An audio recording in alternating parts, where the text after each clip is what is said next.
This channel does not promote any violent, harmful, or illegal activities. All content provided by this channel is meant for an educational purpose only. Voter card নিয়ে একই epic number দু জায়গায় voter হিসেবে identify হচ্ছে, দুটো স্টেটে হচ্ছে। Epic নাম্বারকেই নতুন কথা কিছু নয় যে ইউনিক আইডেন্টিফিকেশান মার্ক হিসেবে বা যেভাবেই রাখা হোক, তারপরে আধার কার্ডও এসছে। কিন্তু আমি বলছি পশ্চিম বাংলায় নির্বাচনী ব্যবস্থার মধ্যে বিরোধী দলগুলোর এক্সিস্টেন্স প্রশ্নের মুখে পড়ে গেছে। তাদের সাংগঠনিক ব্যবস্থাও এমন জায়গা তৈরি নেই। সেই পরিপ্রেক্ষিতে তারা শুধু কেন্দ্রীয় সরকারের ক্ষমতায় থাকার জন্য এবং অন্য প্রক্রিয়াতে মধ্যে ব্যাকডোর দিয়ে তারা ইনক্লুড করতে চাইছে, ঢুকতে চাইছে। এটা ডিপ কনস্পিরেসি। কারণ আমি নিজে জীবনে 10টা নির্বাচন করেছি, বহু নির্বাচন 26টা করেছি। আর এই ভোটার লিস্টটাকে সংশোধন করার মধ্যে দিয়েই সামগ্রিক নির্বাচনী ব্যবস্থা করে। আমি মনে করি যে মমতাদি যে জায়গাটায় ধরেছেন সেই জায়গাটা শক্ত করে ধরা উচিত।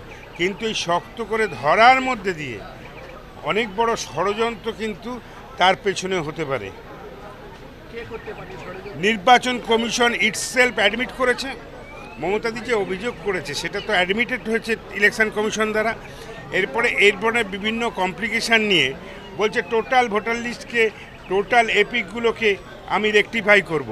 তাহলে টাইম কিলিং প্রসেস ছাড়া কিছু নয়। আর only 1 year is there for the next election in the 2026। আপনারা জানেন যে অনেক আন্দোলন 1993 সালের আন্দোলনের মধ্যে দিয়ে এপিক নাম্বার ইস্যু করার সিদ্ধান্ত নির্বাচন কমিশন নিয়েছিল। কিন্তু পাশাপাশি তারা যে টাইম লিমিট দিয়েছিল এটাকে শেষ করার, সেই টাইম লিমিটের মধ্যে কিছু কমপ্লিট হয়নি। তাই যেটাই নির্বাচন কমিশন সিদ্ধান্ত নেই সেটা খুব ঠান্ডা মাথায় স্টিয়ার করে জিনিসটাকে সমাধান করতে হবে। রাজ্য প্রশাসনের বিরুদ্ধে অভিযোগ করছে বিরোধী দলগুলো, বলছে ডিএম, এসডিও, বিডিও তারাও এর সঙ্গে যুক্ত রয়েছে এবং লাভ তৃণমূল কংগ্রেসেরই হচ্ছে। শুনুন, একটা কথা বলি, যদি আপনি জেগে ঘুমন তাহলে তো আপনারকে ঘুম থেকে ভাঙানো যায় না, কারণ আপনি মিটকে মেরে পড়ে থাকবেন। আর যদি ঘুমন তাহলে জাগানো যায়। তাই যারা বলছে স্টেট গভর্নমেন্টের হাতে, আমি জানি সিইও আছে, এই ইলেকশনের প্রায় 9 করে 30-35 বছর ধরে এই ভোটার লিস্টের কাজ আমি নিজে হাতে করতাম, পুরো স্টিয়ার করতাম। কি 6 নম্বর ফর্ম আপনাকে বললে 7 নম্বর কি, 7-এর কি, 8 কি, 8-এর কি, যে ধরনেরই থাকুক, জেনে রাখুন যে প্রশ্নটা আজকে মমতা ব্যানার্জি সামনে তুলেছিল এপিক কার্ড ছাড়া ভোট হবে না, সিপিএম যেভাবে ফলস ভোট দিয়ে রিগ করে বেরিয়ে যেত, সেটা কিছুটা রেস্ট্রিক্ট করা গেছিলো যখন এপিক কার্ড ইস্যু হলো। এবার এপিক কার্ডকে পিছিয়ে দেওয়ার জন্য বহু চক্রান্ত হয়েছে।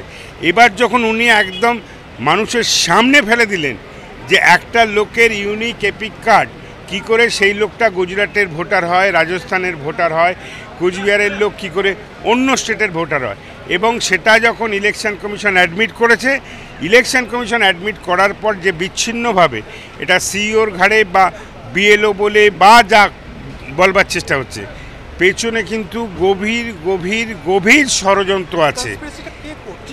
এই কনস্পিরেসির সঙ্গে ডাইরেক্টলি, যেহেতু একটা অটোনমাস বডি ইলেকশন কমিশন, তারা ন্যাচারালি অ্যাডমিনিস্ট্রেটিভ সার্ভিসে প্রমোশন পেতে পেতে তারা হয়তো ইলেকশন কমিশন হয়েছে, কিন্তু মেশিনারিটা যারা ইউজ করবে দে আর বিহাইন্ড দ্য স্ক্রিন।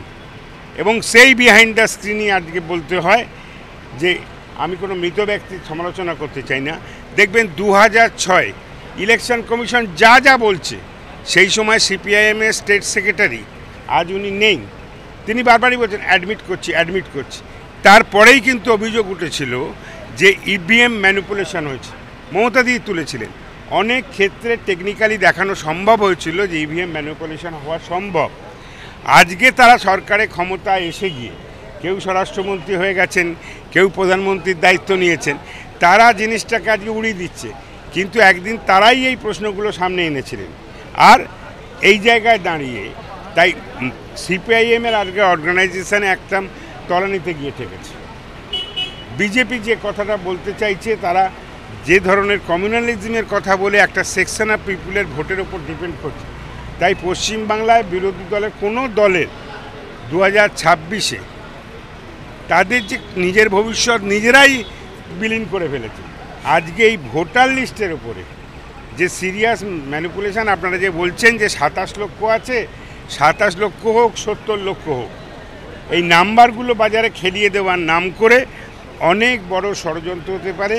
এটা একটা নিউট্রাল এজেন্সিকে দিয়ে তদন্ত করে পরিষ্কার করে বার করা উচিত যে অনলাইনে ম্যানিপুলেশনটা কোন কম্পিউটার থেকে বেরিয়েছে, কোন জায়গা থেকে বেরিয়েছে, কিভাবে বেরিয়েছে।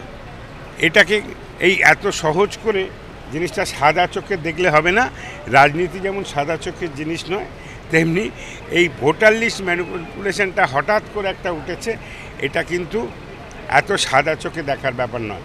কিন্তু থ্যাঙ্কস লট মমতাদি এটাকে আইডেন্টিফাই করে সারফেসে এনেছেন এবং ইলেকশন কমিশনকে বাধ্য করেছেন জিনিসটাকে আইডেন্টিফাই করে।